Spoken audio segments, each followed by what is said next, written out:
Vou me apresentar, meu nome é Pedro Duarte, eu tenho 29 anos, sou advogado formado pela PUC-Rio, estou concluindo agora minha pós em gestão pública no INSPER, sou filho de comerciante, meu pai tem uma loja de flores na CADEG há mais de 30 anos, inclusive estive lá sábado agora, minha primeira saída aí para poder circular um pouco mais no comércio foi exatamente na loja do meu pai, ali onde eu fui criado, e eu vejo o empreendedorismo como a mola propulsora da nossa sociedade. Eu me tornei liberal por defender o empreendedor. Eu acho que a cidade do Rio de Janeiro só tem alguma chance de voltar a crescer, de voltar a ser uma cidade maravilhosa de verdade, se ela respeitar, apoiar, incentivar de verdade o empreendedor carioca.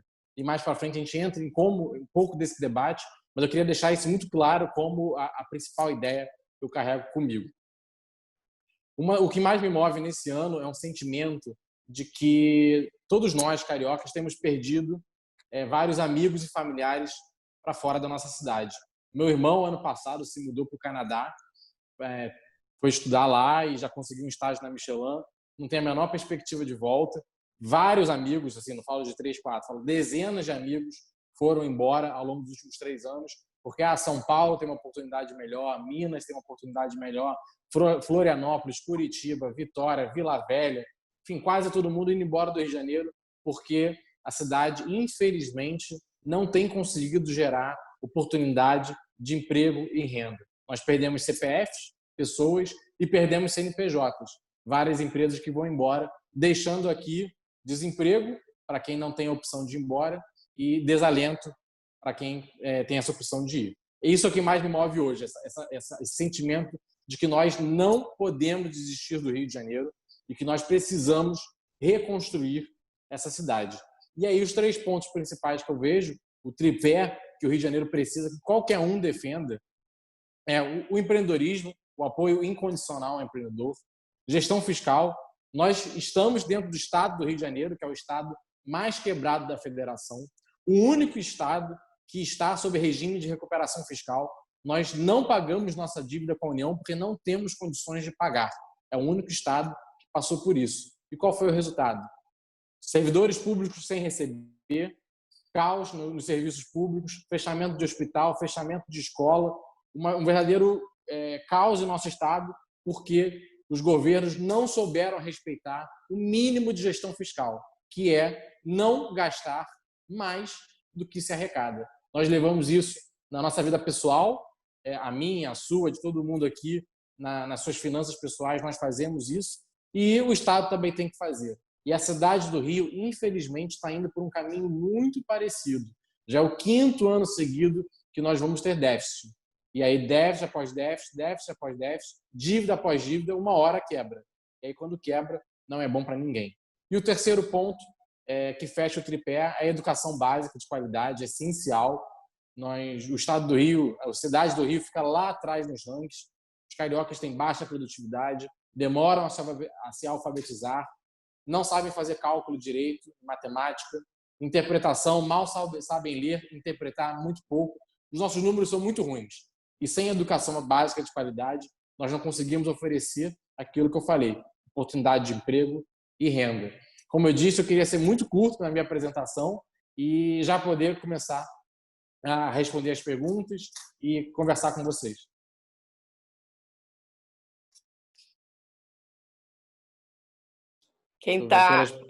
Exatamente. Quem está administrando, você mesmo quer pegar as perguntas ou você? Não, o Breno me mandou aqui. O Breno já te mandou? Tá bom. O Breno me mandou.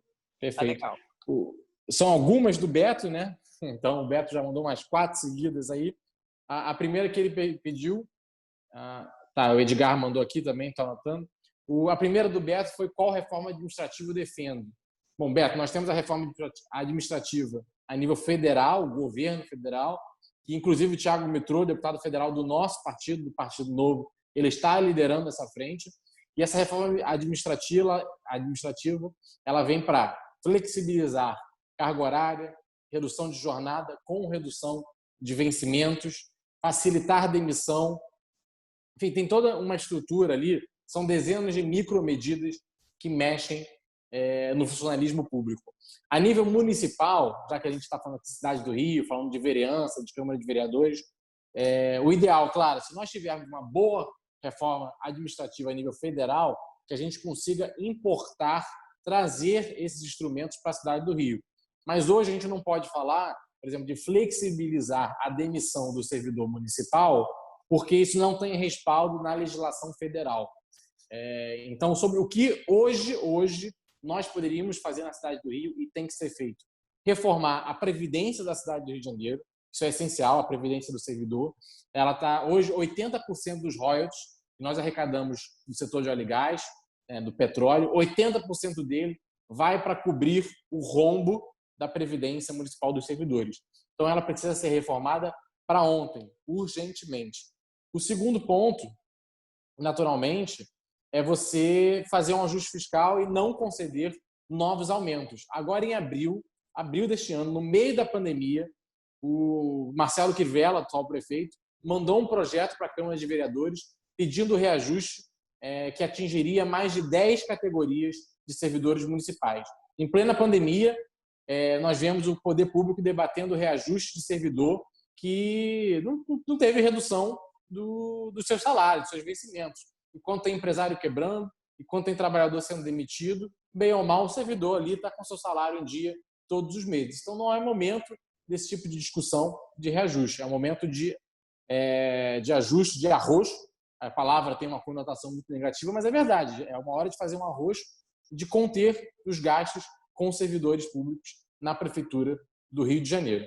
E o último ponto, a nível de reforma administrativa, a cidade do Rio ela tem, vou lembrar aqui, são 18 secretarias, 15 empresas públicas, 12 fundações, e aí às vezes você pega um tema, por exemplo, urbanismo. Em urbanismo nós temos uma empresa pública, uma estatal, que é a Rio Urb, nós temos a Secretaria de Infraestrutura, que incorporou a antiga Secretaria de Urbanismo, nós temos o IPP, que é o Instituto Pereira Passos, que é voltado para urbanismo e paisagismo, e nós temos a Fundação Parques e Jardins. Ou seja, para um tema só, que é o tema do urbanismo, nós temos uma secretaria, uma estatal e 2 fundações. Então, nós precisamos, como o Zema fez em Minas, fazer uma reforma administrativa profunda aqui, cortar a secretaria, cortar a fundação, cortar a empresa pública e fazer mais concessões, mais parcerias com a iniciativa privada. Vou ver aqui a segunda pergunta. O Beto perguntou quais empresas deveriam ser estatizadas. Como eu disse, Beto, a Prefeitura do Rio, tem hoje 12 empresas públicas, por volta disso. Eu defendo que a maior parte delas sejam privatizadas. Algumas são de uma logística mais difícil, por exemplo, a própria Conlurb, por causa da dimensão dela. Você não tem hoje empresas do setor privado que tenham sozinhas a capacidade de assumir o papel que hoje a Conlurb faz, que é a limpeza de uma cidade que tem 7 milhões de habitantes. Mas São Paulo fez um modelo que você fatia a cidade em diferentes regiões. Então, você pega a cidade do Rio, faz Zona Sul 1, Zona Sul 2, Zona Oeste 1, 2, 3, 4, Zona Norte 1, 2, 3. Você fatia a cidade e você faz concessões de limpeza para cada uma delas, as empresas disputam. E aí você, passando por esse modelo de transição e tendo essas concessionárias, essas parcerias públicas-privadas funcionando bem, nós podemos caminhar para a extinção da Conlurb. E tem outras empresas públicas que eu não vejo o menor sentido de existir. Rio Filmes, Rio Eventos, Tours Rio, são empresas que devem ser incorporadas às suas secretarias, porque hoje elas representam apenas mais estrutura administrativa. Você ter uma empresa de turismo e uma empresa de eventos tendo uma secretaria de turismo, para mim, é estrutura demais. O Edgar também fez uma pergunta aqui. Deixa eu ver. Ok. A pergunta do Edgar Ribeiro é aquelas perguntas, né, pegadinhas aí que, bom, são por que um carioca deveria votar em você e não em outros candidatos do Novo. Naturalmente, sou um fã de todos os candidatos que nós temos na nossa nominata, conversamos, reuniões semanais, nos damos muito bem, mas falando especificamente disso e o que eu vejo como o diferencial em mim. Eu acho que são 3 coisas que me diferenciam bastante. Uma delas é a formação. Eu sou advogado, fiz direito na PUC Rio, sempre focado no direito público, né? Então, direito administrativo, eu estagiei com isso no escritório, estagiei na Procuradoria-Geral do Estado, é o tema que eu mais gosto de ler, então, direito administrativo, direito constitucional, direito tributário, são os ramos do direito que eu gosto e são os ramos que um mandato mais vê. Os temas que mais são debatidos dentro do poder público são os temas do direito público. Esse é um ponto. Continuando a nível de formação, eu estou concluindo agora, falta só entregar meu TCC, minha pós-graduação em gestão pública pelo INSPER, que é uma baita instituição de ensino, fica em São Paulo, ela é um pouco menos conhecida aqui no Rio de Janeiro, mas o presidente do INSPER é ninguém mais, ninguém menos do que o Marcos Lisboa, um dos maiores liberais desse país, e eu escolhi a pós lá exatamente porque ela é muito focada em resultados, em evidências. O lema do INSPER é políticas públicas baseadas em evidências. E toda essa minha pós, ao longo dos últimos 18 meses, foi focada nisso. Eu aprendi lei orçamentária anual, LDO, PPA, parceria público-privada, concessão. Tudo isso eu aprendi na pós e eu acho que é uma formação diferente do que a maioria das pessoas tem e que vai ajudar diretamente no eventual mandato. Então, esse é um ponto. O ponto 1 é formação. O ponto 2 é que eu não comecei a me envolver com política ontem. Isso me deu muita bagagem.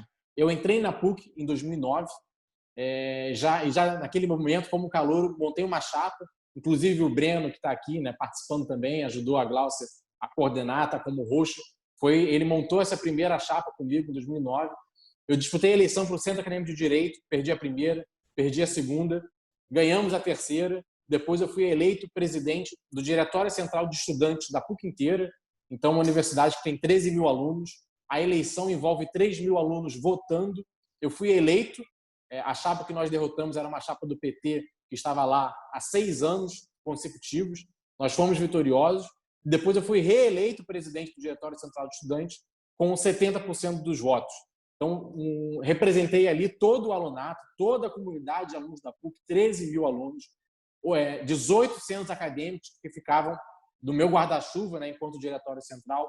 Eu tive essa oportunidade de ser presidente eleito e reeleito. Então, foi uma experiência muito grande de você debater com PT, PSOL, se representar as pessoas, ser situação, que é apanhar, fazer gestão de um dinheiro público, porque o DCE tinha um orçamento de R$100 mil por ano e nós fazíamos prestação de contas, respondíamos, assembleia, enfim, toda essa mini experiência do que é estar dentro da gestão pública e do que é representar pessoas, eu tive dentro da PUC.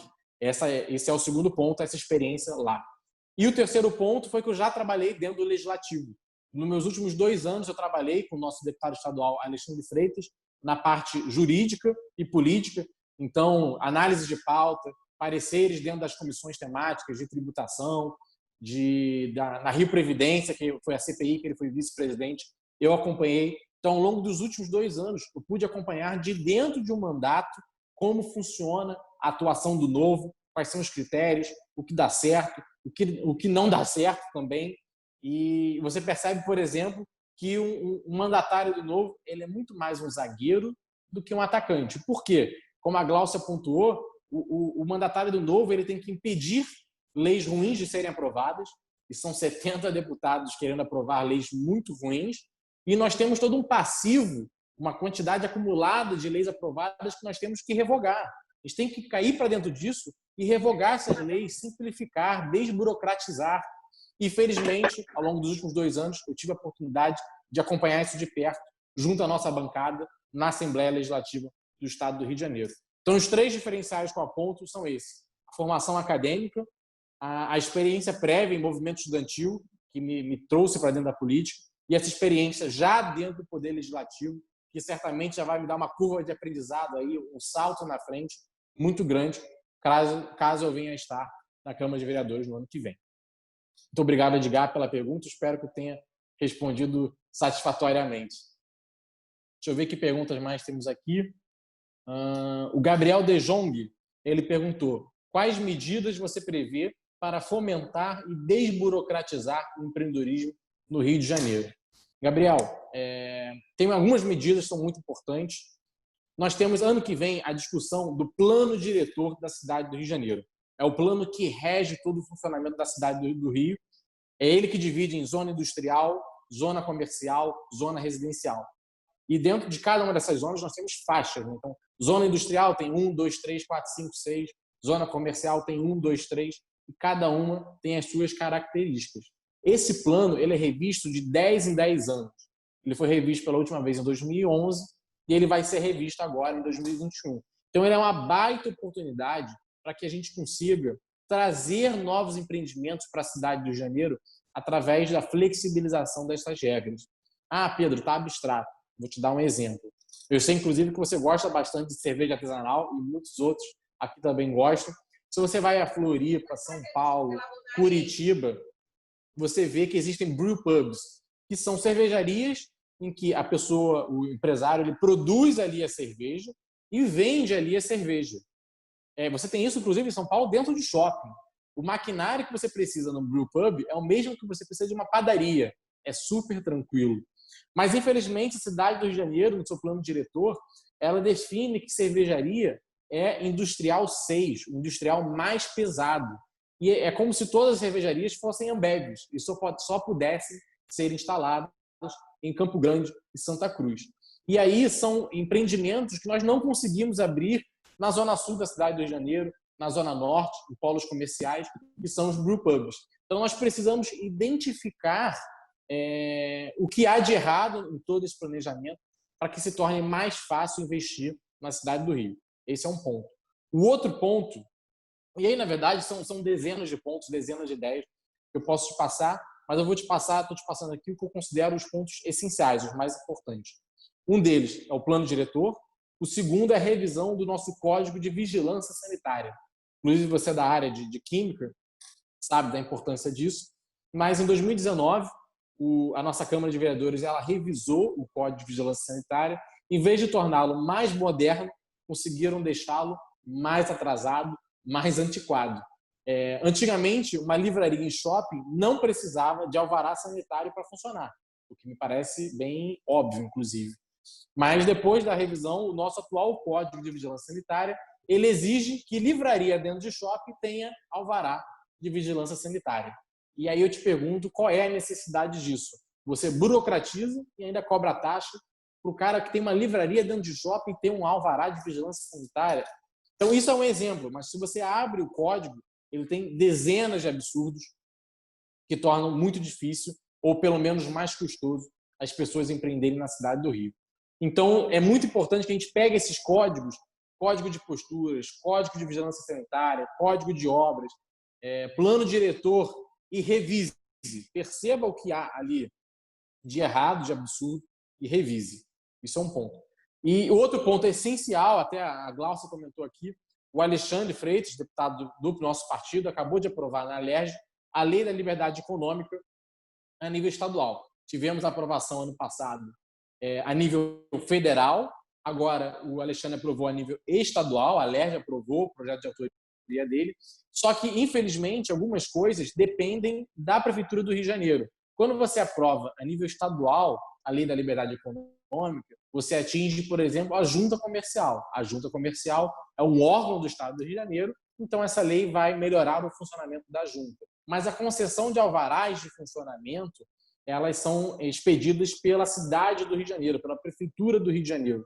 Então, é essencial que aprovemos uma lei da liberdade econômica no município do Rio de Janeiro, internalizando a lei federal, internalizando a lei estadual, e aí sim obrigando a Prefeitura do Rio a liberar por completo de alvará todas as atividades de baixíssimo e de baixo risco. Eu tenho um amigo, inclusive, que me ajuda, me presta serviços na área de comunicação, de marketing. Ele tem uma agência de comunicação e ele precisa ter um alvará de funcionamento. Ele trabalha de casa, ele fatura ali para 2, 3 clientes e ele precisa ter um alvará de funcionamento numa atividade que é de baixíssimo risco, porque não há risco algum envolvido numa atividade de serviço de comunicação. Mas ainda assim a prefeitura quer cobrar dele um alvará de funcionamento. E é essencial que a gente revise isso para que se torne mais fácil empreender na cidade do Rio de Janeiro. Então, mais uma vez, Gabriel, obrigado pela pergunta. Vou ler aqui mais um, João Paulo. Pedro, deixa Claro, eu dar uma sugestão aqui para quem está com Meu Breno. Deus, esqueci o nome dele. Quando a pessoa fizer a pergunta, Breno, solta o microfone da pessoa, porque eu senti que a coisa ficou ali em cólicas, querendo conversar com o Pedro também. Perdão, quem quiser falar aí, desculpa. Eu não Exatamente. estou vendo os vídeos. Então, Legal. se Porque quiser você liberar não aí. está vendo, mas eu estou vendo que a pessoa, de repente, quer continuar. Desculpa aí. Então, as pessoas, o Edgar e o Beto, o Edgar, Beto e o Gabriel, que já respondi as perguntas, se vocês quiserem falar. Só botar para levantar a mãozinha aqui que eu libero o microfone, tá? Eles têm como sinalizar. Olha, quem estiver fazendo a pergunta e o Pedro estiver respondendo, você dá uma levantada na mãozinha que ele aí solta o teu microfone, tá bom? Aí o Gabriel quer falar. Já soltei. Tudo bem? Então, obrigado, Pedro, pelo evento. É realmente muito importante você estar divulgando aí. Eu vou estar apoiando sempre o seu trabalho, você conhece, que estou aí junto de você. Você lá junto também nos eventos, você acertou em cheio. Engenheiro químico formado, e como não tinha empresa química, eu entrei na área de empreendedorismo, trabalhei com cerveja, aí não deu muito certo, porque para você ter o mapa, você precisa ter distância de hospital onde você produz, você precisa ter entrada de caminhão, algumas coisas que eu sabia que eu não ia conseguir em casa, então eu acabei procurando outros empregos, agora eu estou na Fiocruz como terceirizado, mas enfim, cerveja para mim é o plano B que deveria dar certo, porque muito engenheiro faz isso. Então, a gente precisava de políticas mais simples. Eu só fiquei com uma dúvida se, na sua atuação na Câmara, que é a esfera municipal, teria uma comunicação nesse sentido de empreendedorismo com as outras esferas, estaduais, nacionais, porque a gente vê, por exemplo, Bolsonaro soltou um decreto ano passado que tirou aquelas porcentagens de malte, por exemplo, na cerveja. Isso é uma coisa. Agora, se fosse uma outra área de empreendedorismo, como é que a gente atua? Bottom-up, top-down? Como é que funciona esse tipo de articulação entre esferas? Perfeito. Gabriel, a nível, o que eu penso da minha atuação em específico, né? Não sei se você acompanha, por exemplo, o Paulo Gainimi, nosso deputado federal, e o Alexandre, o deputado estadual. Eu acompanho isso de dentro, por estar dentro do gabinete, e eles fazem muito essa dupla, né? Então, se você me trouxesse uma demanda federal que envolve o governo federal, eu encaminharia direto para o Paulo. E se o Paulo recebe uma demanda que envolve a cidade do Rio de Janeiro, o Paulo vai me mandar. E se for o estado do Rio, eu e o Paulo mandamos para o Alexandre. Então, assim você otimiza, né? Porque se eu ficar com meus poucos recursos, digamos que eu venha a ser eleito vereador, com a minha pouca equipe ali tentando resolver problemas no Congresso Nacional ou de pauta do Ministério, o MAPA, né, que é o Ministério da Agricultura, imagina eu tentar ter contatos no Ministério da Agricultura, é muito mais fácil falar, Paulo, eu sei que você tem uma visão super alinhada comigo de mundo, essa demanda que eu recebi aqui está super alinhada com a gente, toca aí. E a mesma coisa, o Paulo vai confiar em mim e em outros nomes do Partido Novo para mandar uma bola, se for uma bola de vereador. Então, essa interface que você diz, a nível de novo, a gente faz essa interface internamente, né? Então, entre nós, entre os mandatários, nós redistribuímos as demandas que chegam. Show? Respondido, obrigado. Obrigado, Gabriel. Então, Edgar, eu vi que você também fez uma pergunta, você não teve oportunidade de comentar. Se quiser comentar alguma coisa.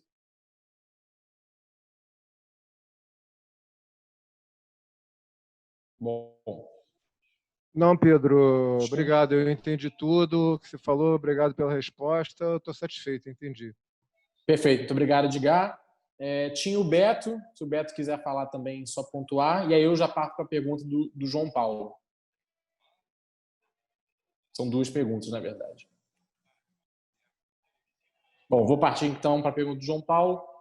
João Paulo falou: boa noite, Pedro. Gostaria de saber qual projeto que você tem para a desoneração da folha. Impostos para a criação de novas empresas, alguma forma de proteção às médias e pequenas empresas no Rio de Janeiro, já que 60% dos empreendedores fecham os seus negócios entre 6 e 1 ano após a sua abertura. Entre 6 meses, né, imagino, e a 1 ano após a sua abertura. João, a gente esbarra aqui numa dificuldade que é a própria legislação da cidade do Rio de Janeiro. Por exemplo, com relação à desoneração da folha, toda oneração de folha ela decorre de legislação federal. A nível municipal, não há nada que um vereador possa fazer nesse ponto.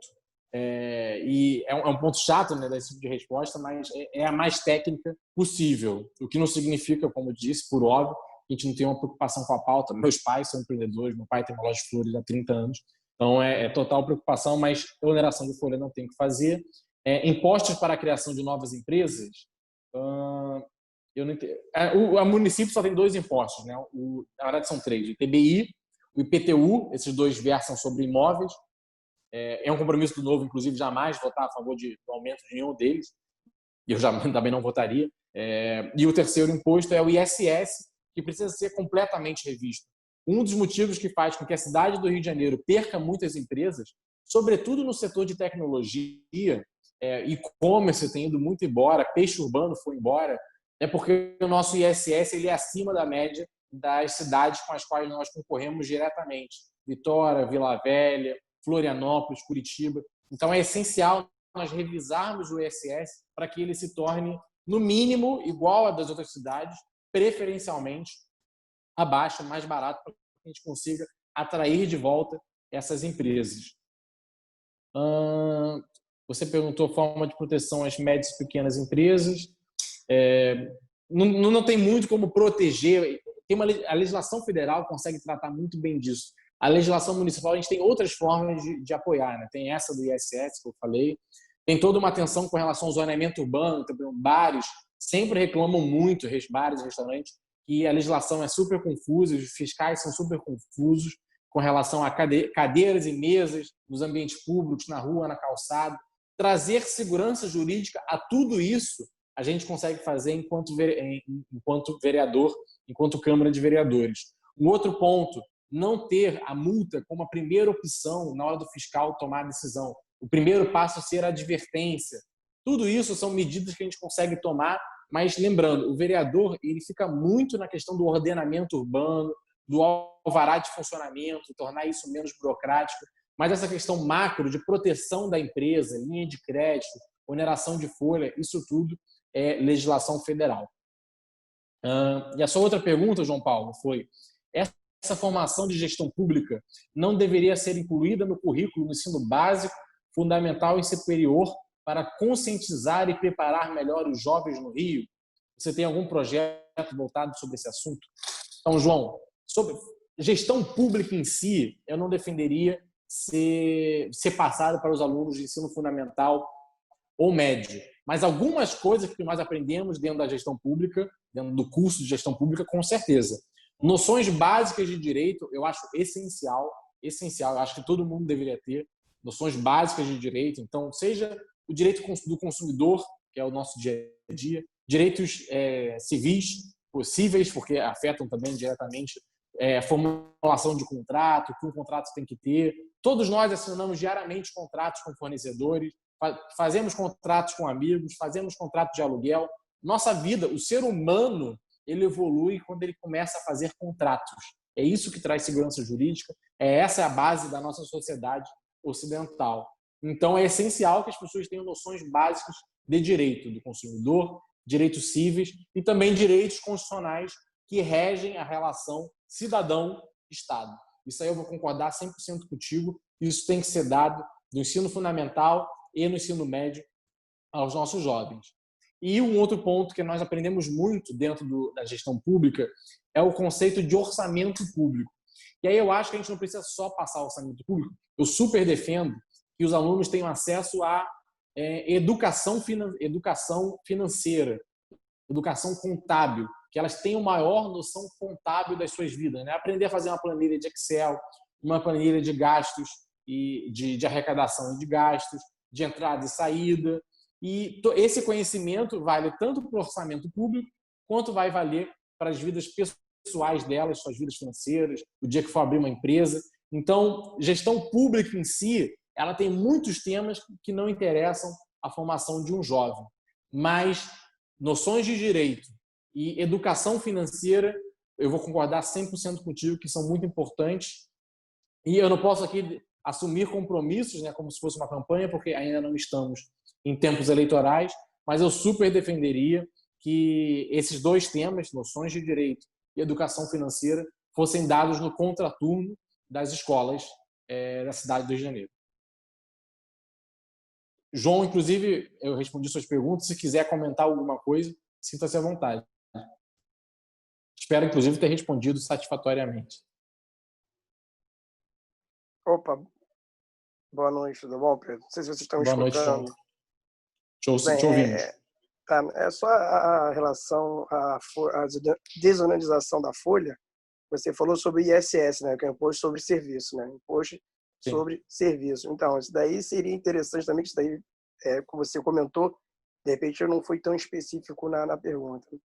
Isso poderia ajudar a diminuir o ISS para as empresas, por exemplo, prestadores de serviço, por exemplo, construção civil. Construção civil, o ISS para finalizar uma obra, enfim, é grandíssimo para as empresas.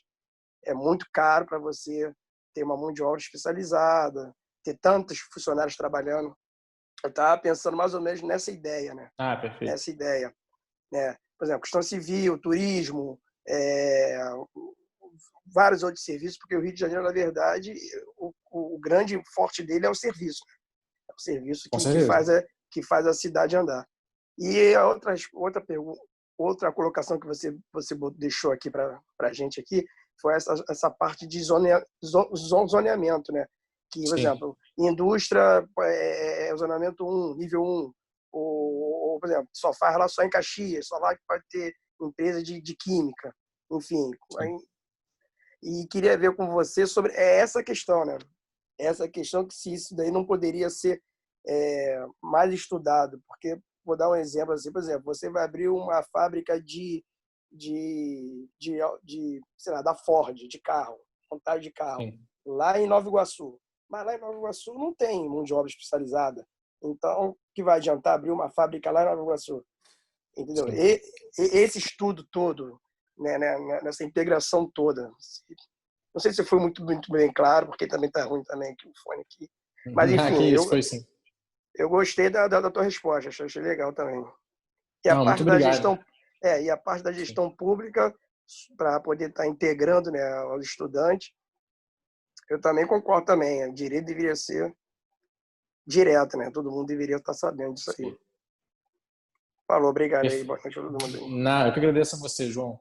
Então, sobre a pergunta do ICS, concordo, que quando você falou desoneração da folha, eu achei que fosse estivesse falando daqueles impostos que incidem diretamente sobre a folha salarial. Mas sobre o ISS, eu concordo 100% com você. Até tinha pontuado isso, nós temos que rever o nosso ISS municipal, mas aí tem que olhar setor a setor, né? Também seria temerário e irresponsável da minha parte virar e falar eu vou defender uma redução de todo o ISS. Porque a cidade do Rio de Janeiro também está quebrada. Hoje ela gasta mais do que arrecada. Se a gente diminui os impostos, ela vai ter que viver de empréstimo, e empréstimo tem juros, tem mil coisas que no fim somos nós que pagamos. Então eu defendo uma revisão do ISS que seja isso. Quais são as cidades com as quais nós mais competimos? Vitória, Vila Velha, Curitiba, Florianópolis. Qual é o ISS nessas cidades, nos setores que elas competem conosco? E-commerce, serviços, construção civil, enfim, startups, tecnologia, vamos listar e vamos ver. A gente não pode estar com ISS acima do que essas cidades praticam de forma alguma. O que a iniciativa privada faz, né? É benchmark. Com quem eu compito, qual é a prática de mercado dele, seria o quanto ele cobra, vamos ser mais competitivos. É essencial que a cidade tenha essa visão como se fosse uma empresa competindo com outras cidades. E aí faz benchmark, compete, tem que se tornar mais competitivo e mais atraente, muito por causa disso que você falou. A cidade do Rio de Janeiro, 70% dos empregos na cidade derivam do setor de serviços. Então, esse é um ponto, concordo contigo, vamos revisar o ISS. O segundo ponto do zoneamento é isso aí que você falou. Às vezes o cara quer instalar uma fábrica na cidade do Rio, ou quer instalar uma empresa grande e tudo mais, e o nosso zoneamento quer jogar esse cara lá para Campo Grande ou para Santa Cruz. E aí, às vezes, deixa de ser interessante para ele. Então, eu já conversei com alguns amigos que atuam no setor imobiliário da cidade do Rio de Janeiro. Eu, inclusive, estou entrando na comissão da OAB, que é a Comissão de Direito Municipal, que ano que vem vai ser protagonista nesse debate do zoneamento. E eles já me relataram, Pedro, nunca, nenhum vereador, nenhum mandatário quis vir às empresas ou quis vir aos advogados perguntar quais são as demandas que a iniciativa privada tem de flexibilização e facilitação de investimentos. Não tem. Simplesmente ouvem só o outro lado do balcão. Acaba sendo o poder público, a prefeitura, debatendo ali internamente o que ela acha que tem que acontecer. Só que ela tem que ouvir, acima de tudo, a iniciativa privada, que é quem fará os investimentos. João, mais uma vez, muito obrigado. Vou fazer aqui a próxima pergunta, é do Paul Lago. Ele perguntou: Pedro, um dos grandes problemas em eleger partidos menores é que muitas vezes os indivíduos acabam tendo que fazer muitos compromissos com outros partidos para poder arrecadar futuros votos para suas próprias iniciativas. Como você pretende manter suas convicções e não ser corrompido pela politicagem da Câmara? E como você conseguiria os votos para suas iniciativas? Bom, acho que ajuda, como eu pontuei até numa resposta anterior ao Edgar, eu já ter atuado dentro do Legislativo e ter visto. Ponto 1, se for para a gente ficar isolado, a gente fica isolado. Isso foi o que eu já conversei com vários mandatários do Novo, seja Fábio Osterman, no Rio Grande do Sul, Daniel José, que eu já visitei na Lesp, em São Paulo, a nossa bancada. Se o jeito, a única forma for maracutaia, se o jeito for picaretagem, então não tem jeito. E a gente fica isolado, batendo nos projetos dos outros, fazendo com que projetos ruins não sejam aprovados, dando parecer contrário, enfim, fazendo aquele papel de zagueirão. Só que aí, o que a gente consegue ver é que é muito mais difícil do que os outros. Os outros deputados aprovam aí 15, 20 projetos de lei por ano. Mas o Chicão aprovou um projeto ano passado, o Alexandre conseguiu aprovar um esse ano. Então, aos trancos e barrancos, você consegue aprovar, sim, um ou outro projeto. Qual é o caminho que facilita isso? O seu projeto tem que estar muito redondo. Porque se o seu projeto estiver puro, estiver mais ou menos mal escrito, eles aproveitam essas desculpas, essas oportunidades para rejeitarem seus projetos. Então, o deputado, o eleito de novo, ele tem que se dedicar 10 vezes mais, ele tem que ter 10 vezes mais trabalho para fazer um projeto muito bem feito e seja muito consistente. Que era o caso, por exemplo, do projeto do Chicão, que era um projeto de endowments, né, que são esses fundos patrimoniais das universidades. Foi um projeto que ele costurou com as instituições de ensino, estava muito bem redigido, ele conseguiu coautoria com outros 2 deputados, então ele amarrou tudo muito bem e convenceu a imprensa, que saiu em defesa do projeto, os grandes nomes das universidades saíram em defesa, então ele amarrou muito bem. Esse é um caminho. O outro caminho, que foi do Alexandre, era também um projeto muito bem redigido, que tinha 5 anexos, descrevendo 280 atividades, então um projeto muito robusto e que tinha um anseio grande da sociedade. Há uma demanda muito grande na população por mais liberdade econômica. Então você constrange os outros deputados porque eles não querem votar não. Você faz um projeto tão redondinho, tão bem feito, tão bem alinhado com o que a sociedade quer, que o outro lado tem dificuldade de ficar contra. E aí só quem ficou contra foi o PSOL, que botou lá uma dezena de emendas, queria dificultar e burocratizar, como sempre, mas você consegue que o projeto seja bem aprovado. Então é essencial isso, é essencial que você faça o projeto bem amarrado, que ele tenha demanda dentro da população. Se você fizer um projeto que não tem o menor apelo junto à sociedade, muito dificilmente ele vai andar. Algumas outras dicas são coautorias. Então, você não é bem relacionado com os deputados porque o Novo se isola, porque o Novo cobra muito o lado ético, porque o Novo martela muito. Procura outros deputados que você tenha alguma boa relação e dá a coautoria para eles. E aí eles vão ter visibilidade pela aprovação do projeto, que é bom, e você consegue que ele te consiga votos que normalmente você não conseguiria. Esse é um caminho. E o outro, muitas vezes, se o governo for bom, então digamos que Fred Luiz seja prefeito ano que vem, ou tenhamos outro prefeito que seja bom. Às vezes você vai numa secretaria que é técnica, então, por exemplo, você vai na Secretaria de Fazenda e você fala, olha, eu tenho um projeto de lei que vai melhorar a gestão fiscal na cidade do Rio de Janeiro. E aí você convence o secretário de Fazenda de que o seu projeto é bom. E aí o secretário de Fazenda passa a defender o seu projeto. E aí a base governista, a base do governo, vota a favor porque o secretário de Fazenda, que é técnico, fez um parecer favorável, saiu em defesa do seu projeto. Então, essa interlocução com nomes técnicos dentro do governo, seja ele qual for, facilita muito. Mas é isso, você tem que arranjar brechas, arranjar caminhos, porque o caminho não é fácil. Mas ceder a maracutaia, a picaretagem, não é uma opção de forma alguma. Paul, espero que eu tenha respondido. Se quiser fazer algum comentário aí, em cima do que eu disse. Fazer um comentário bem breve. Estão me ouvindo, eu espero, mas... Sim, estamos. Eu completamente concordo, acho que foi respondido muito bem e sobretudo que um dos grandes problemas, mas a gente vê isso muito também no Rio de Janeiro, que a Câmara dos Vereadores não tem uma boa reputação por causa desse o negócio repetido de sempre ter a mesma coisa, a mesma administração no Rio, mesmo se partidos diferentes são eleitos e partidos diferentes ganham o poder ou na prefeitura ou na Câmara dos Vereadores, e sempre tem esse problema de politicagem que é bem conhecida, e eu gostei bem da sua resposta, porque eu acho assim, uma das coisas importantes é eleger pessoas que ficam com suas convicções, e muito importante também é que as coisas também não mudem para o lado errado para poder fazer a sua própria política, que muitas pessoas fazem isso, sabe? Faz uma aliança com um X porque vai ganhar voto nas próximas eleições. Então, eu acho assim, essa resposta, se for mantida, é uma ótima ideia. Obrigado, Pedro. Muito obrigado, Paul. Será mantida, pode cobrar. Próxima pergunta aqui é do Marcelo Moraes. Boa noite, Pedro. Apesar da existência de um plano diretor, PPA, LDO e LOA, não percebo uma cobrança na realização ou conclusão das metas estabelecidas no PPA. Qual a sua visão sobre este assunto? Perfeito. Marcelo, inclusive, não sei se todos aqui estão familiarizados, eu conheci um pouco desses termos lá dentro do Legislativo, trabalhando com o Partido Novo, e também na minha pós tivemos uma matéria específica sobre gestão orçamentária. Para quem não sabe, PPA, quando ele fala, é o Plano Plurianual. É um plano que dura 4 anos.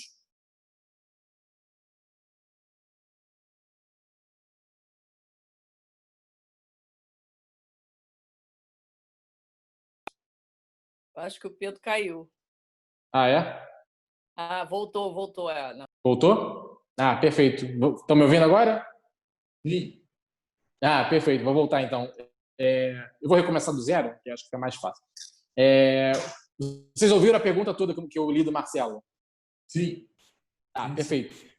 Então, eu aprendi, seja dentro do Legislativo, seja na minha pós, esses termos, e para eu poder responder, eu acho que é importante explicar eles para vocês.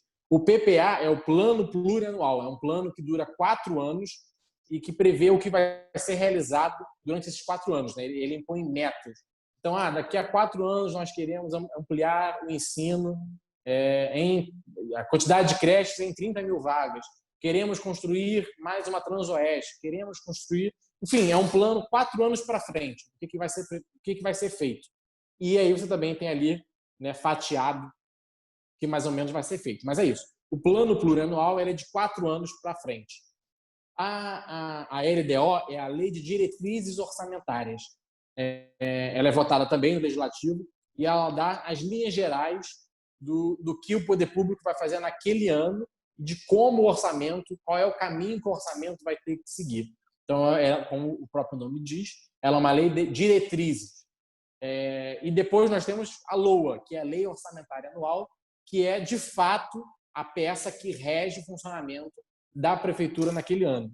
Então, a prefeitura ela tem que seguir o que a Lei Orçamentária Anual, o que a LOA diz. Então, ela tem que cumprir o dinheiro que está alocado para a saúde, que está alocado para a educação, que está alocado para transporte. É que nem o orçamento da nossa casa. R$1.000 para alimentação, R$700 para a saúde, X para isso, X para aquilo. A gente faz esse planejamento. A prefeitura também faz, e o nome disso é LOA. E ela é aprovada todo ano. LDO e LOA todo ano, PPA de 4 em 4 anos. E essas 3 peças orçamentárias, elas se comunicam entre si.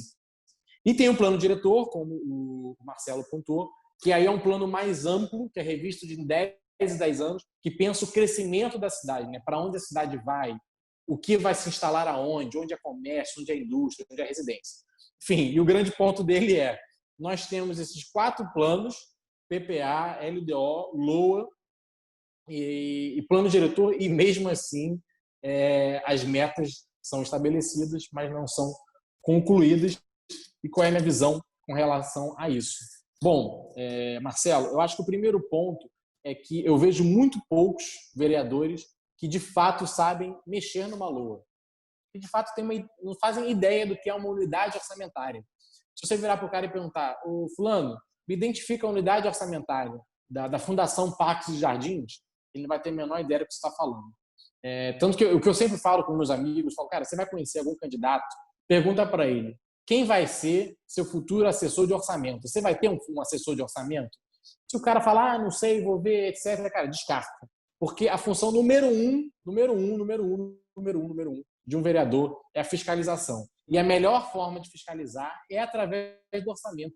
Todo o dinheiro da prefeitura tem que estar previsto no orçamento, em cada área, em cada unidade orçamentária, em cada programa, em cada ação específica. E o Marcelo sabe disso, tem o hábito de mexer nesses números, sei porque eu o acompanho, mas, infelizmente, os vereadores não têm esse hábito. Então, se o cara não consegue mexer nas peças orçamentárias para fazer a cobrança, se ele não consegue mexer nas peças orçamentárias, ele não tem como fazer a cobrança. O ideal é que o cara tenha na ponta da língua a LOA, a LDO, a PPA, e que ele fique em cima da prefeitura com base nisso. O vereador hoje, infelizmente, ele vem de querer cobrar a bola da vez. No meu bairro estão reclamando de uma quadra, no meu bairro estão reclamando que está faltando uma creche, no meu bairro estão reclamando que está faltando mais uma clínica da família, mais isso, mais aquilo. Ele vai muito com base no que ele está ouvindo, no que alguém foi reclamar no gabinete dele, mas ele tem que olhar qual é o planejamento da cidade. Por exemplo, para Copacabana, ou para Anchieta, qual é o planejamento? O que foi previsto 3 anos atrás, 4 anos atrás, que teria que ter em Copa? O que a lei orçamentária anual disse que teria que ter de investimento em Copacabana?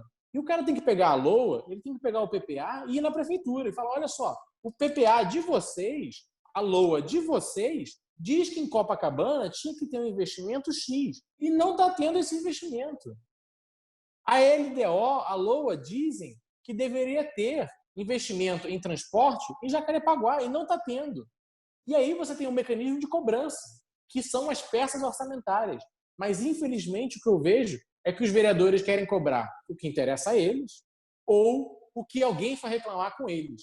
E aí não dá. Imagina uma empresa, e eu sei que muitos aqui são empresários, imagina uma empresa que se pauta única e exclusivamente no que as pessoas reclamam ou no que dá na cabeça e não no planejamento, né? Onde minha empresa quer estar daqui a 5 anos? Onde minha empresa quer estar daqui a 2 anos? O que a gente vai fazer para cumprir esses planos? É claro que ouvir as pessoas, ter um saque é fundamental, porque ouvir críticas corrige rumos. Mas para corrigir rumos, você tem que ter o rumo. E o rumo está nas peças orçamentárias.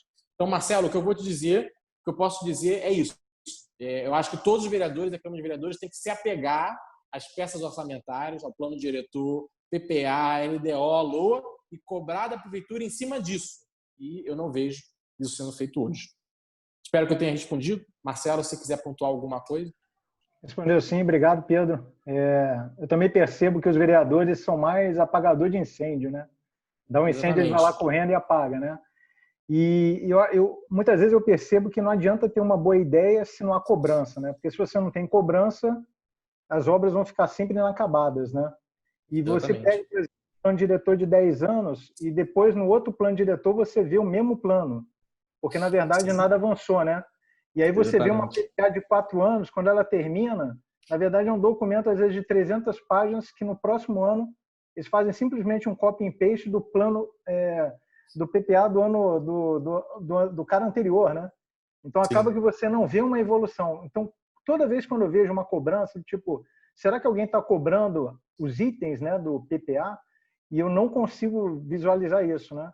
Então acho que espero que você siga esse caminho de fazer essa cobrança, porque minimamente, se você pega esses 4 documentos e eles são tão importantes, se você não cobra, é a mesma coisa que dizer que esses 4 documentos não existem. Então fica aquela mais encheção de linguiça. Então espero que você tome esse rumo aí. Obrigado, hein? Muito obrigado, eu agradeço. Concordo 100% contigo. Bom, temos mais 2 perguntas ainda aqui. Bruno Marques falou, boa noite, Pedro. considerando a situação calamitosa das finanças da cidade, quais ações fiscais você considera mais importantes para restaurar a saúde financeira? Bom, Bruno, eu cheguei a pontuar até aqui bem no início, e eu vou recapitular esse ponto. É essencial uma reforma da Previdência Municipal. Nós já tivemos uma reforma no Congresso Nacional, aprovada no passado, mas, infelizmente, ela não abarcou os estados e municípios de forma obrigatória. Então, os estados precisam aprovar suas reformas da Previdência. Alguns estados já aprovaram, São Paulo já aprovou. O estado do Rio de Janeiro, muito infelizmente, sequer está discutindo isso ainda, o que é uma pena. E o município do Rio de Janeiro também precisa aprovar. Então, é essencial que o município do Rio de Janeiro aprove uma reforma da Previdência que traga para dentro, né, que internalize tudo que foi aprovado no Congresso Nacional com relação à idade mínima, tempo de contribuição, teto do INSS, tudo isso, o máximo possível a gente tem que internalizar, porque hoje, como eu já pontuei esse número, 80% dos royalties do petróleo que a cidade do Rio de Janeiro recebe estão sendo destinados à nossa Previdência. Estou vendo aqui que você comentou, temos problema recorrente de construções ilegais e áreas de preservação ambiental. Show, eu já vou responder essa também. Então, como eu disse, né, 80% dos royalties do petróleo que a cidade do Rio de Janeiro recebe vão direto para a nossa Previdência Municipal para cobrir um rombo. Então, ponto número 1, reforma da Previdência do município do Rio de Janeiro. Ponto 2, fazer o que o Romeu Zema fez em Minas Gerais, enxugar na máquina. Nós temos aí por volta de 20 secretarias, são mais de 10 empresas públicas, fundações, autarquias. A gente tem que enxugar essa máquina. Eu já dei o exemplo do urbanismo, que a gente tem uma secretaria, uma estatal e 2 fundações para um grande tema que é basicamente o mesmo tema, que é o tema do urbanismo. Então, vamos enxugar, vamos reduzir essa máquina para que ela custe menos no bolso do contribuinte. Um outro ponto com relação à despesa você vai ter que fazer um ajuste com relação a não conceder aumentos aos servidores, assim como o Estado do Rio pactuou no regime de recuperação fiscal que nós íamos ficar 6 anos sem dar reajuste ao servidor. Na cidade do Rio de Janeiro isso vai ter que ser debatido com os funcionários e vai ter que ser pactuado um plano, no mínimo, similar a esse. Isso com relação à despesa. E, por óbvio, aí você tem corte de comissionado, redução de despesas supérfluas e esse ponto de concessões, parcerias público-privadas que desafoguem a prefeitura. Então, em vez de a gente manter o rombo da Conlurb, onde for possível, vamos fazer concessão de limpeza. A cidade de São Paulo faz concessão de limpeza. Ela tem várias zonas e são empresas privadas que fazem isso. Vamos fazer o mesmo. Onde der para a gente fazer parceria que reduza a máquina, reduza a gasto, vale a pena, sou 100% a favor.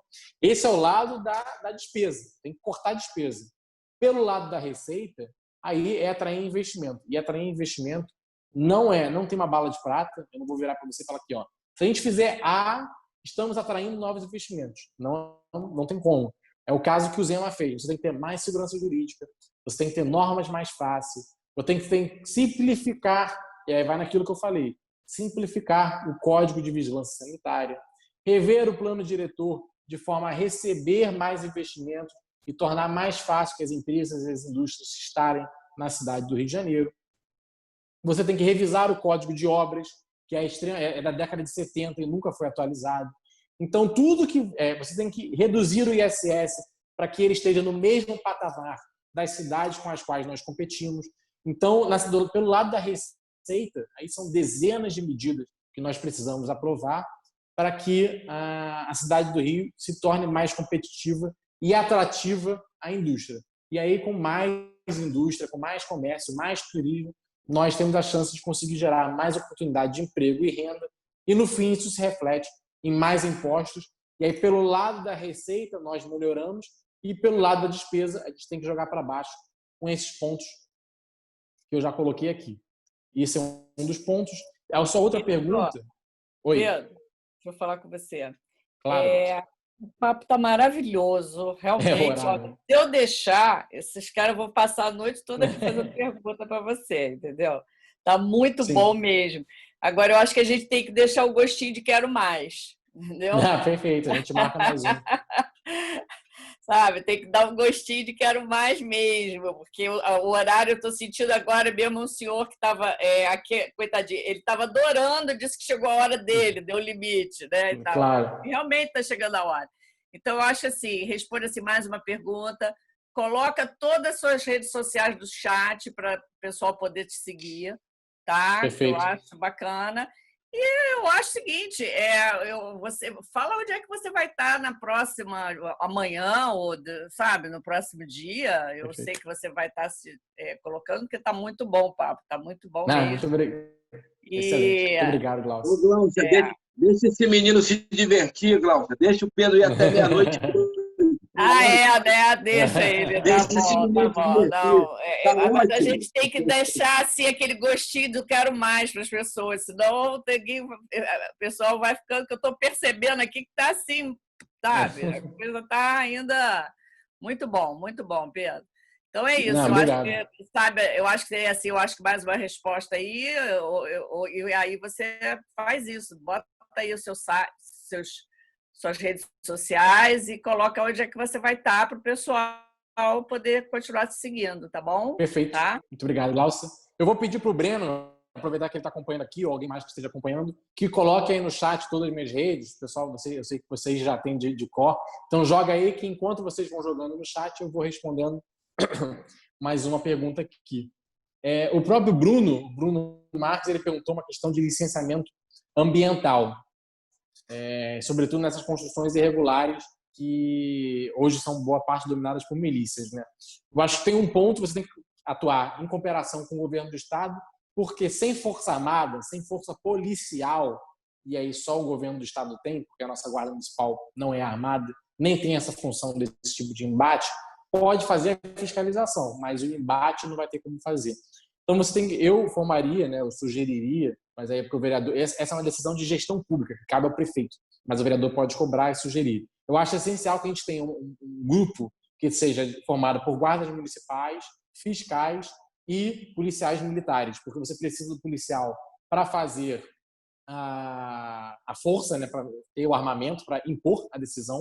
O fiscal, porque é ele que garante, ele que entende tecnicamente se aquela construção está irregular ou não, e o guarda municipal, porque ele que faz a cobertura territorial da cidade. Então, você tendo um grupamento específico no combate a essas ocupações irregulares, você consegue ser mais eficaz do que o modelo que é hoje. E eu acho essencial que a gente combata isso, porque isso, além de ser um perigo, a gente viu o caso da Muzema, o prédio que caiu, pessoas que morreram, famílias que são destruídas, investimentos que se perdem, porque as pessoas acreditaram nisso. Além desse lado, você está financiando a milícia, né? Além do prejuízo que as pessoas têm, cada real a mais na mão da milícia é uma estrutura paraestatal que se vê mais fortalecida. Isso é um problema maior para que o Estado tenha que resolver logo ali na frente. Então, é uma prioridade essencial, temos que combater isso. Eu acho que esse modelo de você juntar fiscal, guarda municipal e polícia ajuda muito. E o segundo ponto é regularização fundiária. Boa parte dessas comunidades hoje são tomadas por terrenos que pertencem ao município ou pertencem a ninguém. Às vezes alguém mora ali e a pessoa não consegue tirar o RGI, não consegue tirar o título de propriedade. E aí essa situação de irregularidade, de informalidade, faz com que essa pessoa se torne refém da milícia, porque ela não pode acionar, exigir do poder público o saneamento, ela não pode exigir do poder público investimento, porque em tese ela não tem o RGI, ela não tem a propriedade daquilo. É uma proposta, inclusive, que o Novo vem defendendo muito a nível nacional. Outros candidatos do Novo, pré-candidatos do Novo em outras cidades, estão defendendo muito isso.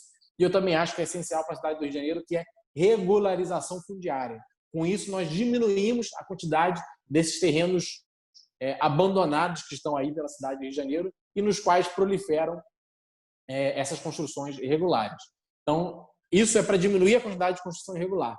Onde tiver, tem que ter um grupamento que tenha o apoio da Polícia Militar para poder fazer o enforcement, para poder fazer o apoio armado ali, dando o fim naquilo.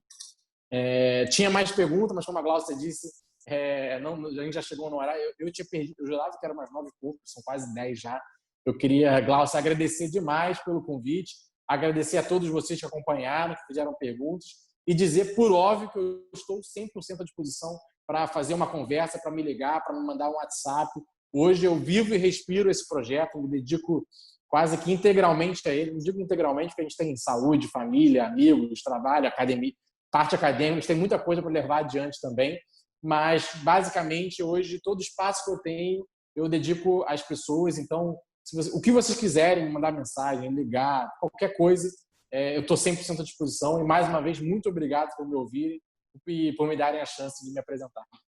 Obrigada a você, foi muito bom mesmo, Pedro. Olha, sucesso, realmente que você se torne um futuro vereador, né? Não sei se a gente pode falar ou não, né? O futuro vereador pode. Posso, né? Só para brincar com o Pedro. Pedro, você falou aí estudo, trabalho, saúde, e a primeira-dama está aqui também, ó, a Natália, te vendo. Eu falei família. E a namorada também, Natália. Óbvio. Só para puxar, só para implicar. Então tá, gente. Boa noite. Olha, foi muito bom, muito bom. Obrigada pela presença de todos, tá?